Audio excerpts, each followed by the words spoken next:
Hey all, Jason Levon, priest at St. Luke's Episcopal Church in Milwaukee, Wisconsin. Welcome to another edition of Pause and Pray.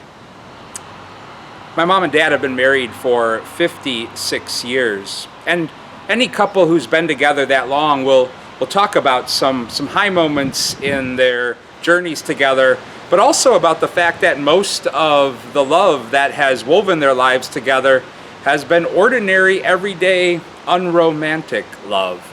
That's the kind of love that when you stop and think about it really sustains and really connects. My parents have been on that journey for some time now and would be the first to admit that even their first date was one of the most unromantic experiences possible. We still kid my dad about it to this day. When my dad found the courage to ask my mom out on a first date, it was to a local dirt racetrack here in the Milwaukee area known as Hales Corners Speedway. I'm not sure if he told her at the time he asked her out on a date or not, but she quickly found out when she went to the races with him that she was going to be sitting alone in the stands because he was working in the pits with his friend who was actually racing. I'm grateful that my mom found the courage to sit there in the stands alone that first date.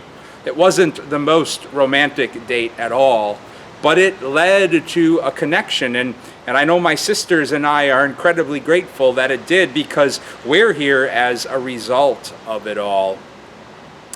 In today's Gospel from the Daily Office, we reflect on chapter 9 from the Gospel of St. John, which is normally, in a sense, a romantic gospel that focuses on Jesus' power and glory and divinity. The technical term for that is high Christology. It's a very lofty gospel.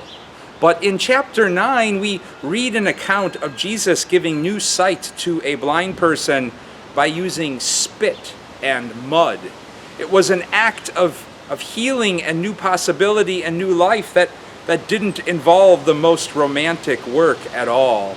And it's a wonderful example of something we cherish as followers of Jesus, namely this gift of the incarnation, that God, the God of heaven, chose to step deep into earth and in all of its messiness and muddiness, even through the mess of childbirth in the person of Jesus. But did all that so even the mess and the mud could be redeemed. And what a gift that is then to pause and pray about today, to reflect on all the ways we've come to experience God's unromantic love at work in our lives. It's experienced in the kind of love that tends to the runny noses of children or checks in on aging parents on a regular basis.